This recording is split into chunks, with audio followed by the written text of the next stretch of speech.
Welcome back to AFL Supercoach. Unfortunately, I'm getting this video out a little bit late. I've been pretty busy, but yeah, round one, I did quite enjoy that. Now, total score here of 2,143. Obviously, that puts me at rank 36,000. You might think that's pretty mediocre, but that's pretty much where I aim to be. I just wanted to be with the pack, and if you look at the rankings, there's not too much separating, say, the top 40 and 10,000. I was just more worried about whether my team structurally would be okay, and there's no real glaring problems with it that I can see. So that's the main thing for me. That's why I'm pretty happy, and I also managed to somewhat avoid the injury carnage. So I had Reed and Gibcus both on the bench. I know some people didn't even have them, so kudos to them. But yeah, to avoid them being on the field was a nice start. Now, this time last year, I was about, I can't remember, I think about 100,000th or something like that. So, yeah, this is a lot better. And I just want to say, for those people out there saying that, your season's over or whatever because you had round one didn't go your way, it's really not that way at all. It's one round. I mean, next round could easily be the exact opposite. You did all the research in the preseason, so you got to stick with it for a reason. It's a marathon, not a sprint. Just have faith. Don't go making rash choices like I did last year after a shitty round one. Just take it from someone that blew up their season because of that. Now, I think that the round one thing can be summed up between Gawn and Grundy. So this week, Gawn went huge. Grundy was low. The week before, Grundy looked $1 million. Gawn was low. And then in the practice games, Grundy was quiet and Gawn scored like 180 or something like that. So it can turn around very quickly. A week is a long time in footy. So on that note, I'll get to the team. I want to try and keep this short.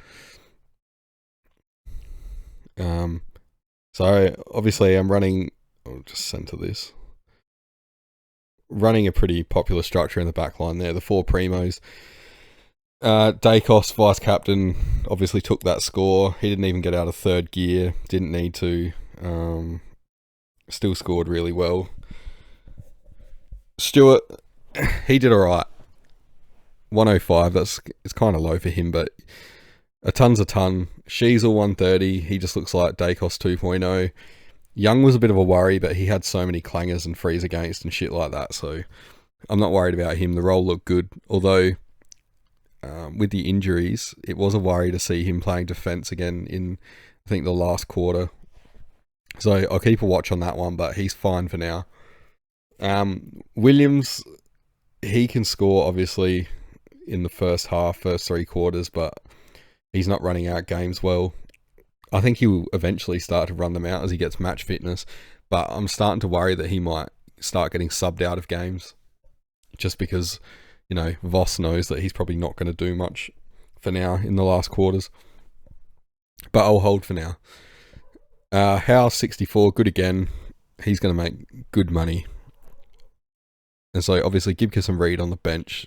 Gibcus will go this week. I'll hold on to Reed for now. Still haven't found out how long he's going to be out for. But it shouldn't be too long. Bont 126, that's what you paid for, just that safe score every week. Butters, a little underwhelming, I guess, 117 against West Coast. I felt like most of the Port players kind of didn't, a bit like Dacos, they kind of didn't get out of third gear. But yeah, Butters still looked good, so I'm not worried there. Didn't seem to be any hint of that ankle problem. Nick Martin absolutely butchered it. I'll get to the trades later, but he's probably on the chopping block, or the butcher's block, I should say, for him. He was frustrating to watch. He looked really good in the first quarter, but he couldn't hit a target. He doing the Wanganeen Malira thing where he's trying to bite off the hardest kicks, and it's just not the time to do it. I don't think now that he is going to be in the conversation for top 6 or even probably top 8 defenders.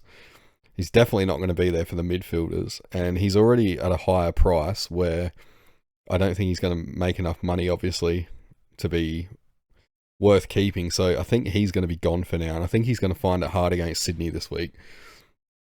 Crouch, I was really happy with 114. I'm surprised he's not got higher ownership, to be honest. But yeah, that's good for me and the other owners, I guess. Wines, don't read into this too much. A lot of people are panicking on Wines. They played West Coast, low stoppage kind of game. It was quite free flowing. If you look at the score, Port just couldn't kick straight. But yeah, that's not really Wines' jam. Like he's a Matt Rowell, Matt Crouch type. Like they love the stoppages and the in tight shit. So yeah, had that score been 6 more points, I don't think anyone would have even been worrying about what Wine scored. So I'm not worried at all. McKercher. Now, I'll admit, I almost started him on the bench. But, yeah, he came good. He showed why he's such a high draft pick. He's going to be good. He's kind of like Dacos and Sheasel were, just running around for the cheapies and stuff. It plays right into our hands. I love it. Sanders. So, Bevo just being a terrorist again with the 43, got subbed out and stuff. I don't even know if I want to start him on the field now, if that's going to be a risk. Yeah, I guess I'll have to make that choice later, but Robert 69, that's fine. Lazaro, he's going. He's quite underwhelming. I don't know. He's just average. Sharp was 70, that was a nice surprise. Even bigger surprise was the result of that game. I did not expect Fremantle to do that well, and yeah, maybe that's why Sharp scored higher than expected, but hopefully he can just, stay in the 60s or something like that at a minimum.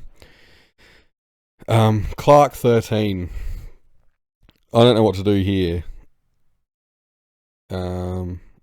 Yeah, I don't know. I didn't watch that game because I was watching the Crom and Suns game, so I really don't know why that happened. I saw that he got a decent amount of the ball. It wasn't like he wasn't even finding it, but I think he got subbed out, didn't he? Someone let me know in the comments. So yeah, he's another one like Sanders. It could be a risk, but I'm not too worried about him now. He's cheap as chips, so there's less risk attached to that. Yeah, Grundy, underwhelming, but that's fine, whatever. Gawn showed why he is the king and the best ruckman of this century, in my opinion. Just chill on the Grundy and Gawn thing. Like, they're not going to go huge every week, but they're certainly, I think, they're going to be worth it. I'd say I'm more worried about Grundy, but see how he goes. He's back at the SCG this week, I think, so I think he'll play better. Flanders 128. Awesome. Especially in the wet, I didn't expect him to do so well. Fisher was disgusting. A bit like Young and Martin. I think he had the potential to have a decent score, but he just butchered it. And I'm starting to think that even though there's a hell of a lot of ball in that North Melbourne defence, there's still not enough for Sheasel, McKercher and Fisher to all go big. I think Fisher's the one that's obviously going to miss out. Because he's not the one running for those cheap balls like Sheasel and McKercher. Plus Sheasel's getting the kickouts. So, yeah, just based on price, I don't think as well that Fisher will probably be top 6 anymore. Fife, welcome back. Last year he absolutely burnt me, but if he can keep this up, that would be nice. Took the punt. All we need out of him is like 6 games or whatever, and then he should make enough to go. And if he's scoring this every week though and it gets to 6 games, I'll just hold him till he gets injured. Jordan did his thing again. I hope that he's just going to score that every week. That's fine. He doesn't need to ton up or whatever. At his price, if he's just going, low 80s, high 70s or whatever, he's going to make enough money, does his job. Reed 78, he looked good. He's definitely looking better in the midfield. I hope Adam Simpson keeps him there now. He's not a halfback. Yeah, and teams aren't really going to pay much attention to him, I think, put any work into him, because West Coast aren't a threat, I don't think, to anyone. Probably not even North Melbourne at the moment. Sexton, 63. So, again, it was pissing down with rain, slippery game. Probably not his kind of thing. It wasn't a clean game at all. Probably expected a little bit more out of him score-wise, but I think he could have had a goal, but he hit the post or something from memory. So, yeah, he's fine. He's going to make a ton of money for us. And then Wilson, as I said before, I didn't watch the game, but a 66 from a rookie, that's perfect. Take that. And Cadman, 72, so that's nice. Hopefully he can score even bigger this week, but I think who's the Giants got? They got West Coast, don't they? Yeah. So I think the West Coast defense is actually better than North in terms of key defenders. Like McGovern and Barras are a lot better than whatever North have going at the moment. So I don't know. See how it goes. Hopefully those two take Hogan and Riccardi, which leaves Cadman to himself. But yeah, structurally, I'm pretty happy with this team right now. And a lot of people are saying if you don't have Heaney, your season's over. Now, obviously, I haven't started with Heaney.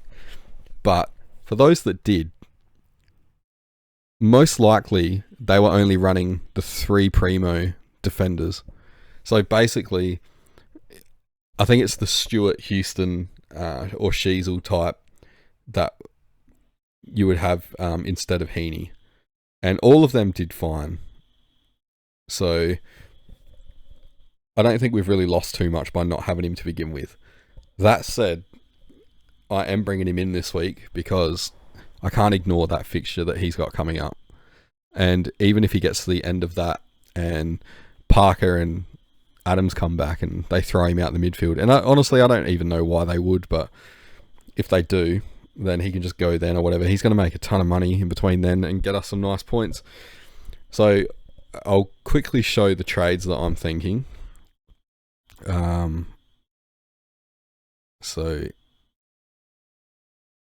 I'm going to use a boost. So just bear with me. Supercoach is running slow.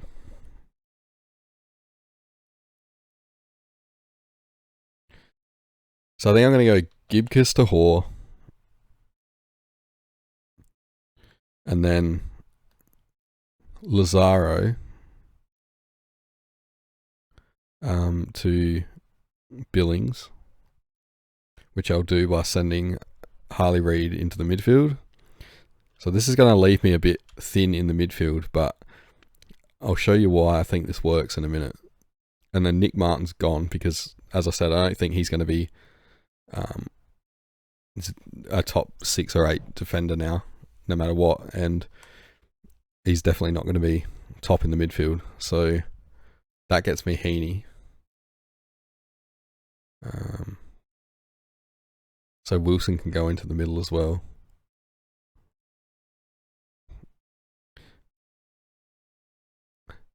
Right, so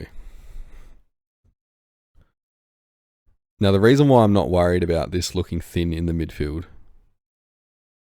is because I've now only got 5 rookies on the field. I don't know if you count Sexton, he's not a rookie, but for the sake of it, we'll say he's rookie price. So it doesn't matter. Like it's not like I'm going to have more rookies than anyone else, and there's a fair bit of flexibility here between the mid-forward DPP players. So I can swap it around pretty easily if I need to. But I really wanted to get Billings in because he's on the bubble this week. And obviously Heaney with his fixture. Oh yeah, so Sexton is on the bench, sorry. So I'm only running 4 rookies now. So yeah, I'm happy with that. So yeah, I don't know. Let me know what you think in the comments. If you think I'm insane, but I can see the logic behind it. Sometimes you just got to back your gut. But yeah, I'm hoping that Heaney repays me here and goes big against these easier teams. Zach Fisher is a worry, but I'll get another week on him, I think, and have a look. He could still turn it around and get a decent score this week, I think. Who's he got? They got Fremantle, so he totally could. And he's not going to change his price this week or anything like that. So if I've got to get rid of him next week, then so be it. That's fine. He can probably become a midfielder or something like that and square that back up. So yeah, I'm happy with the structure. I think I've got plenty of options here. I don't have any that I can see. I don't have any glaring issues or anything like that. So, a few thoughts like D'Ambrosio or whatever his name is. I'll wait another week on him. I think he could be pretty inconsistent. I saw that he was playing wing rather than half back, so expect him to drop a 50 this week. I don't know. But yeah, if he goes big again, then obviously I'll get him in and probably just ditch Zach Williams. So yeah, hopefully you all did pretty well in round one. Not too well because I want to win, but yeah, let me know in the comments what trade you're thinking of, and let me know what you think of mine. Try to stay positive. Round 2 is going to be fun. Just be happy footy's back. Supercoach is fun. When it's going your way, that is. And yeah, I'll probably make another video before round 2 starts, probably on, I don't know, the Thursday night or something like that, when teams are named. But yeah, until then, good luck and thanks for watching.